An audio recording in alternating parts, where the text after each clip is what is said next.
চুল ধইরো না খোপা খুলে যাবে নাগর, চুল ধইরো না খোপা খুলে। 1973 সালে ববিতা ফারুক রঙিন মণি ছবিটি সুপার ডুপার হিট হয়।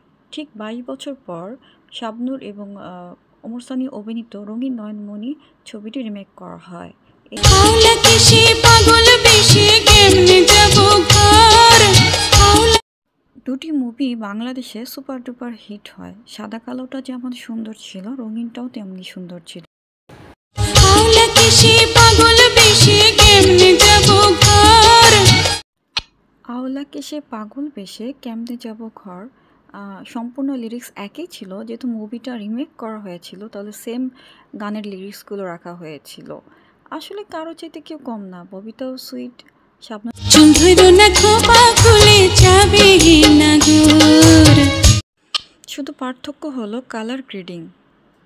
এটাই হচ্ছে মুভির। শুনে আসি নানি গো নানি বলি যে আমি আমারে নিলইয়া যাই। নানি গো নানি গানটিতে দুটিতে নানি চরিত্রে অভিনয় করেছিলেন অভিনেত্রী রওশিন জামিল। এই দুটি নানি গো নানি ও নানি নানি আমারে নিলইয়া যাই বাবা সাবের বাড়ি। দুজনকে দেখেন কি মিষ্টি অভিনয়, মানে কারো চাইতে কেউ কম না। দুজন একসাথে একই তালে সেই সময়গুলোকে তারা অনবদ্য করে রেখেছে এই মুভিতে। ভাই সাবের না দেখিলে বাঁচে না পরাণ।